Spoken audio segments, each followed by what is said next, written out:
I lived overseas for 16 years. I was a missionary.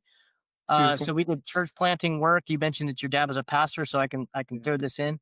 So we did church planting work all over South America, and so I had to grow my portfolio very slowly. It took forever because we didn't have good income, and I was 5,000 miles away. So we've slowly built our portfolio, and I think that the best part of that adversity of being so far away is I was forced to build a team to do the work without me being there all the time. Welcome to the Real Estate Pros Show, where we interview real estate investing professionals from coast to coast, as well as the service providers that serve the real estate investing industry.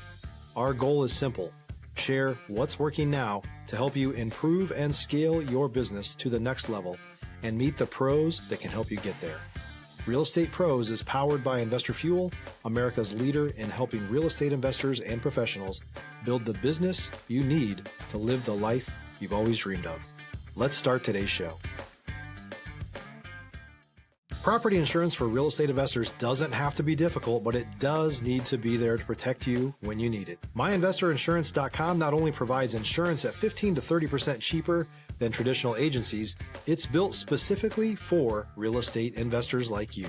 You can set up an account in about 2 minutes, get quotes on properties, turn on and turn off insurance for your fix and flip or rental properties in around 2 minutes without having to talk to anyone directly, all through our portal. There's no better way or faster way to make sure you've got the coverage you need to protect you, and no more lengthy policies either.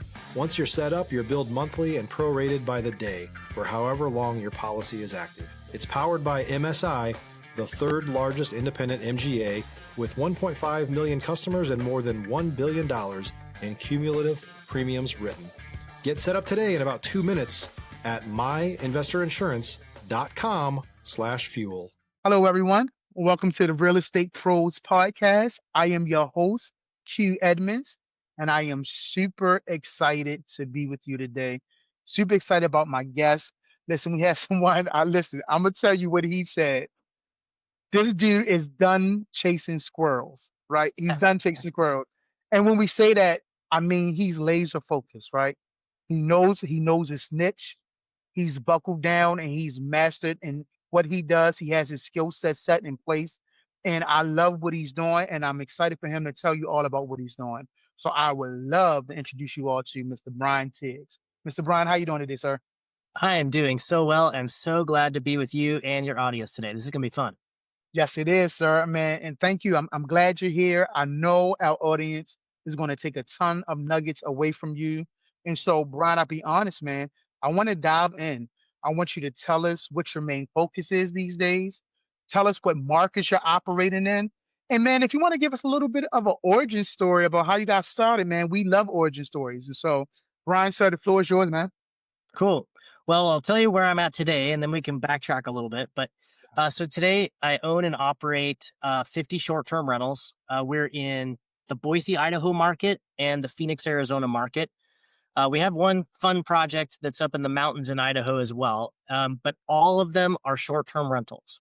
And that's kind of what you mentioned at the beginning, chasing squirrels. I just have the personality when I see something new and exciting, I want to go after it. And in the real estate market, you say, oh, I'm investing in real estate. That could mean 1,000 things, right? And, it took me a while to really figure out, I know how to do short-term rentals. I'm good at it. I know all the things that can go wrong because they have gone wrong. and we've tried to figure out how to get past that. But now we've got our systems in place and more or less dialed in, always making improvements, but pretty much kind of dialed in. And so that's what we do. So we buy busted up homes at a discount from wholesalers off market. So we, pay cash. We close in 5 days, 10 days, something like that.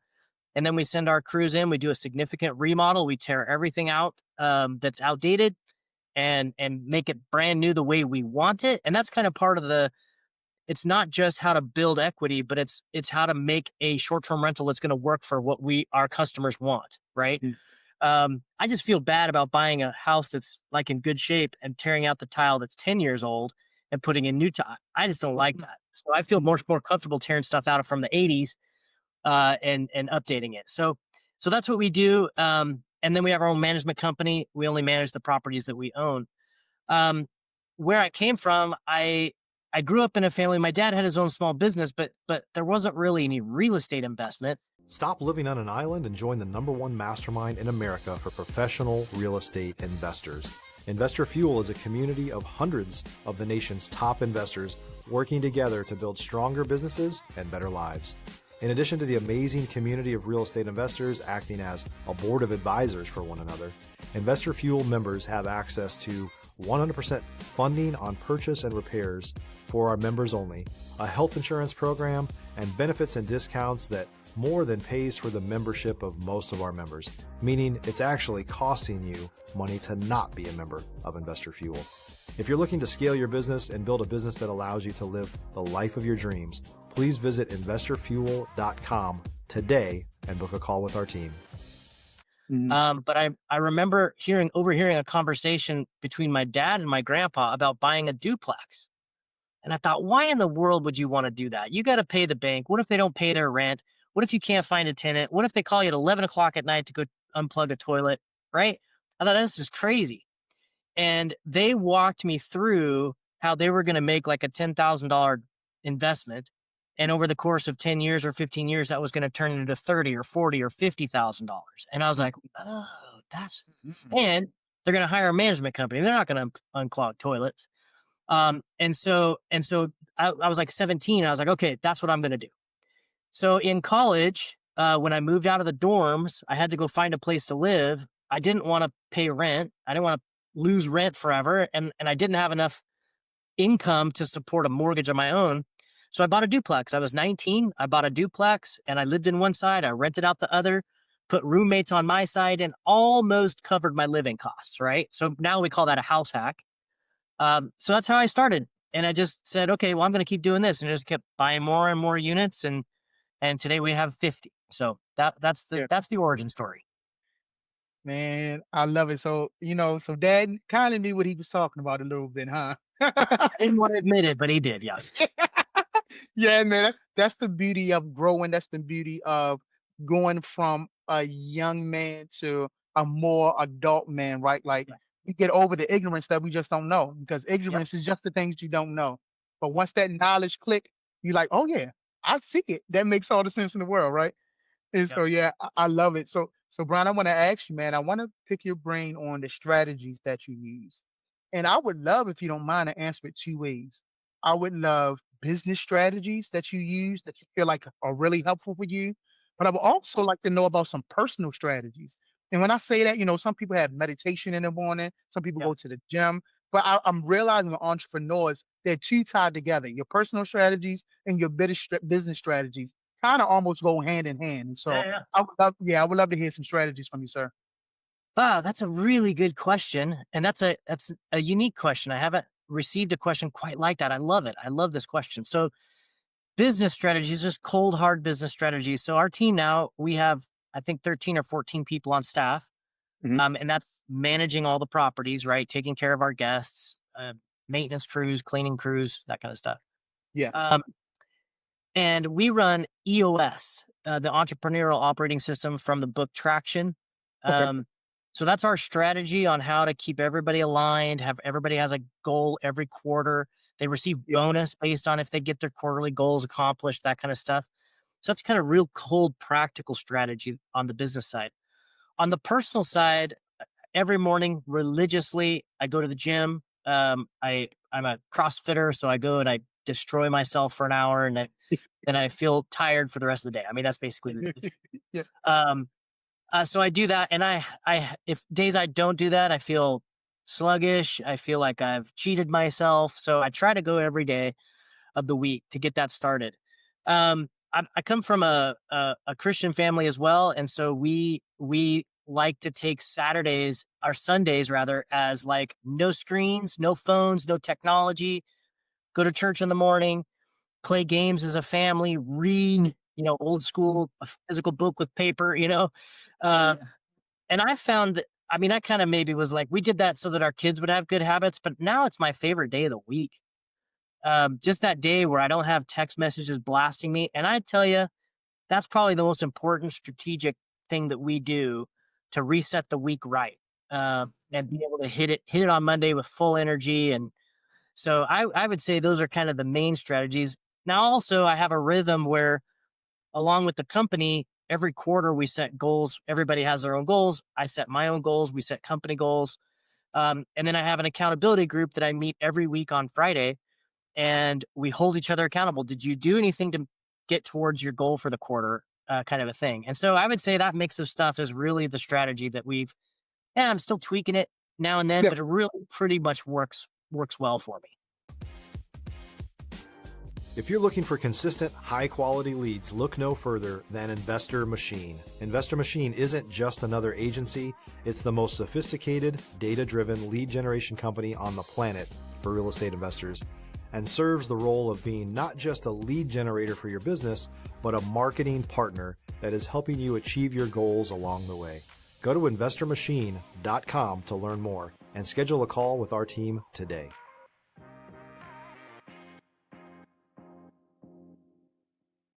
yeah. Man, listen, I so thank you for sharing. Like, I am learning the more I talk to people, everybody, successful people, have something that grounds them. Like, has something like when you in the business, you're grinding, you're doing your thing, but Yeah. there is a routine that brings you back Yep. and grounds you and makes you realize what's my why. I always say when you know who you are, you know what to do. You could Yep. put a person in any situation. When they know who they are, they know what to do. And so Yeah. just listening to you talk about those personal strategies, it lets me know, listen, I know who I am. And when Yeah. I know who I am, I can stop chasing squirrels, right? I Yeah. can start understanding who I am. And that it directly ties to the way we do business. Yep. And so, man, I appreciate you sharing. I really, really do. Really, really do. Thank you. I love that Absolutely. question. That's so Yeah, good. yeah. And I I hope appreciate people listening are encouraged by that. And and people might be listening thinking, yeah, I don't want to unclog toilets at 11 p.m. And those are the things that we all think about. But if we can deploy these strategies of staying grounded, staying healthy physically, mentally, emotionally, spiritually, then everybody has the ability to solve the unclog the toilet mm, problem. Don't let that be a deterrence to get started, to get going, right? I haven't unclogged a toilet in decades. mm, Um, and nor should I, or I can't continue to grow my business. I need to mm, find other people who, strangely enough, enjoy that kind of a thing and let mm. them do it. Man, I so not to detour us too much, and I really wrote that down. Solve the unclog the toilet problem. I Yeah. wrote that down. So my dad is a pastor. He's been pastoring for man 40 plus years at this point. Okay. And when he first started out, me and him would be cleaning and unclogging the toilets. You bet. And he told me, he said, son, we can't expect anybody to do something that we're not going to do. Sure. And so I hear you like solving the unclog the toilet problem is first understanding that you're not too big to do it. That's Right. that's just start there. And having that mentality that hey, if you're gonna build a good ecosystem of people, I mean, hey, you got 14 people on your staff. Yeah. If you're gonna build a good ecosystem of people, I gotta know what they do. I have to put myself in an empathetic place to understand what I'm asking them to do and understand, hey, I've been there, I've done that. I'm not too big to do it. But hey, this is your responsibility now. And one day you'll pass on the responsibility to somebody else. But right now, we all have to solve the unclog the toilet problem. That's a So great man, point. great stuff. Yeah, Yeah. And I've great stuff. done every job. I think that's accurate. I've done every job that's in my business so that I know when people are blowing smoke or when they're being honest. So it is important. It's important not to be too big to do those tasks, but it's also important to have the wisdom to know when it's time to pass it off to somebody else so that you can grow the company, which is better for everybody on the team. Yes, sir. Every successful person I talked to said you have to delegate to elevate. You Yeah. have to delegate to elevate. And so if we're gonna elevate the business, we gotta put some delegation in Yep. place. So I love that, man. I'm trying to see where I want to go next. I think I want to ask you because I love the way you think, and I want you to help our audience know that there's a journey to success. We talked about unclogged the toilet problem. Have you faced any adversity while you were building? Because there's people on different parts of their journey, and somebody may just be stuck, and they may be in something that they never seen coming. blindsided them, something got real. And I just want to hear from you. Have you ever faced some adversity as you were building?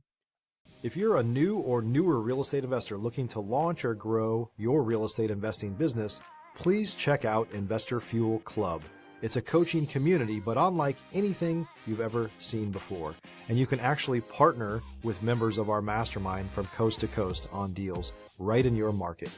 There's no better opportunity to build a consistent business than to literally partner with pros to help you avoid costly mistakes, avoid the need for capital to do deals, and help you eliminate your fears as you're starting your business. Learn more about Investor Fuel Club at investorfuel.com/club. Yeah, 100%. Couple big things come to mind. Probably the most recent one was COVID. When in March of 2020, when it hit, our calendar went from 80, 90% full to 10% full in a week. That week where they started shutting down embassies and everything was going on fire and everything's over, right? Everybody canceled their vacation plans because nobody knows what's going to happen. And I was terrified. Like, how am I going to pay all these mortgages? So that's when I heard about loan forbearance. So I'm calling the banks, figuring all that out. Thankfully, I didn't have to do that because things kind of turned around quick enough that I didn't have to default on anything. But man, I was very concerned. In fact, I sold a couple of buildings that I was nervous about. I wish I still had them now because they've doubled or tripled in value since then. But yeah, that was a scary time. And if you had real estate during that time, and there was you couldn't evict people. And so, it was a scary time to be in real estate. It turned out okay because we had such crazy appreciation. But and I would say another adversity thing is maybe self-imposed. Another part of my story I haven't even mentioned yet. I lived overseas for 16 years. I was a missionary. So we did church planting work. You mentioned that your dad was a pastor, so I can throw this in. So we did church planting work all over South America. And so I had to grow my portfolio very slowly. It took forever because we didn't have good income and I was 5,000 miles away. So we've slowly built our portfolio.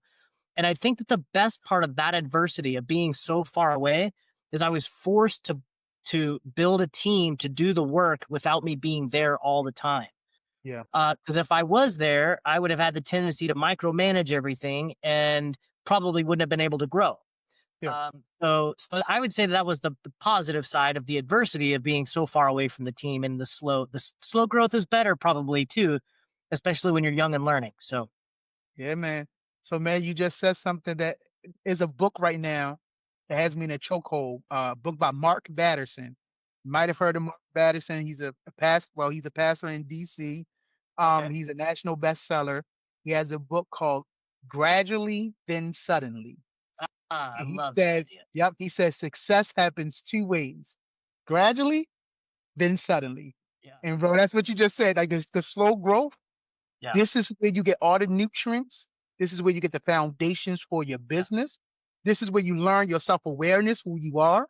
This is where you set your standards. And that gradual growth leads to suddenly. Like when things spark, they spark suddenly, but they spark and really because things have been gradually working. Yeah. You know what I mean? Yeah, And so yeah, what you said, man, makes total sense, brother. So listen, Brian, you got to tell me, man, what's the next goal for you, sir? What are you looking to solve or scale next? Yeah, so we are wanting to expand our portfolio that's now at 50. We want to expand to 90 units, and we want to have those across the Idaho and the Arizona markets. Once we get that done, then we want to add a Northeast market. Maybe we'll go to Baltimore. I don't know. We'll have to study the market. And then a Southeast market as well. I kind of have the Northwest and the Southwest. Then we want to go Northeast and Southeast to have diversity of markets, diversity of cultures, and diversity of climates.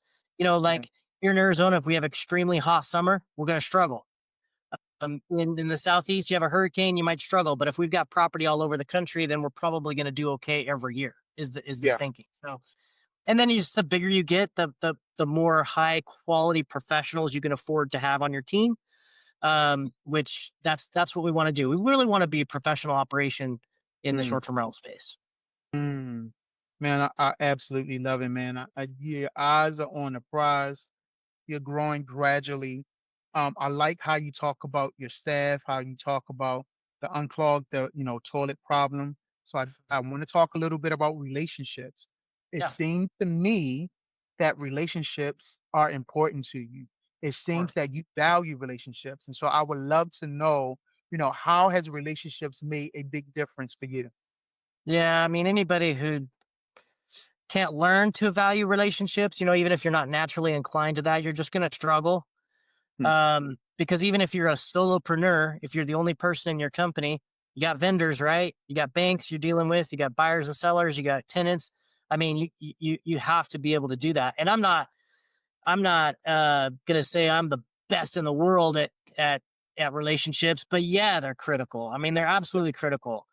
Um, and we were talking a little bit earlier about an accountability group that I in. Those relationships for me are super important because they can tell me things that maybe I don't want to hear or that I don't even see, these blind spots that I have, and they can call me out, and they know that it's a safe place to do it because I can also do it to them.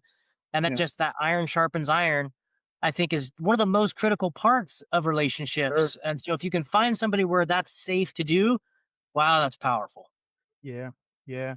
That word accountability, when I hear people drop that word accountability group, accountability brothers, accountability partners, I Yeah. know what their anchor is, right? Because a lot of people don't talk like that, right? Yeah. And accountability means you're literally giving people permission to hold Yes. you accountable.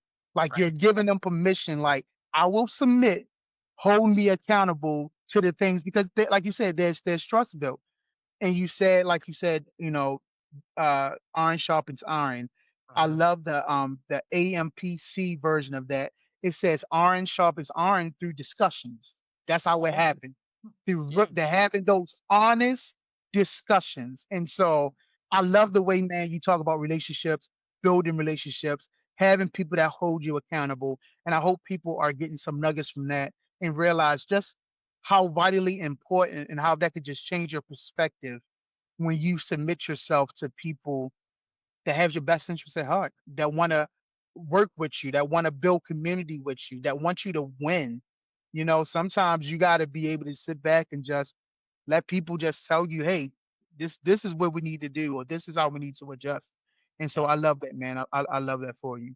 Listen, 100%. man, Brian, sir, time has been well spent, man. I feel like I can talk to you for hours if I'm being Yeah. honest. I probably could find at least five other questions I probably could ask you, sir.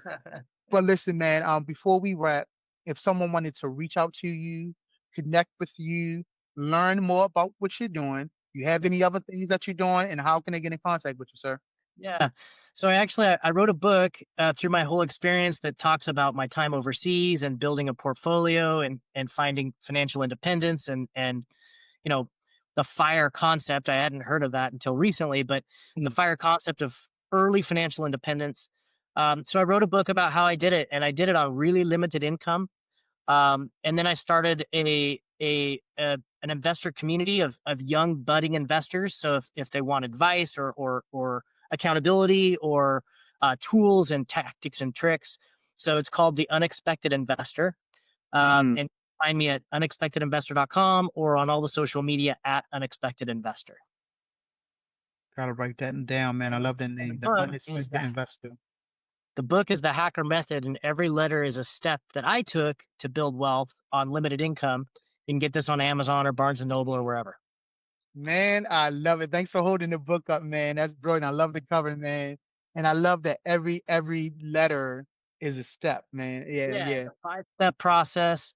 Um, CK is one step, so there's 6 letters, but there's Okay, five so steps. got you. Yeah, And so everybody can mentally understand the steps. They're not hard. yeah, They're it takes discipline and execution, but all of it's all simple. There's nothing yeah. rocket science in there. Absolutely. Absolutely. Brian, man, thank you so much. This has been time well spent, my friend. Thank you, Thank sir. It you was so much, so man. fun to be with you. Man, it was a pleasure for me. Listen, thank you for your story. Thank you for your time. And bro, most of all, thank you for your perspective. I believe talking to people like you, it shifts people's mindsets, right? Like and I love that, man. So I really thank you for being a part today. You bet. Thanks for the invitation. Loved being here. Absolutely. Absolutely. Well, listen, y'all heard Mr. Brian. You got the nuggets. He's putting you on to his book so you can dive deeper into the hacker method. Listen, go ahead, definitely check out Mr. Brian, but definitely make sure you are subscribed here. I keep telling you, we're going to bring up and keep bringing up amazing guests, just like Mr. Brian. So you want to make sure that you're here, want to make sure that you're subscribed. And so, Mr. Brian, I thank you again. And to everyone else, we'll see you on the next time. Thanks for joining us for today's Real Estate Pros Show. You can learn more about the amazing benefits of the Investor Fuel Mastermind community, including surrounding yourself with hundreds of other rock stars, 100% financing for your deals, and members-only discounts from vendors you're likely already using that, as a member of Investor Fuel, will save you more than the cost of your membership. Visit investorfuel.com to learn more. If you're interested in joining us as a guest of this show, please visit investorfuel.com/pros to apply. You can also check the show notes for access to free resources, how to get access to world-class lead generation, and much more. Don't forget to subscribe so you never miss another episode. Have a great day. We'll see you on the next show.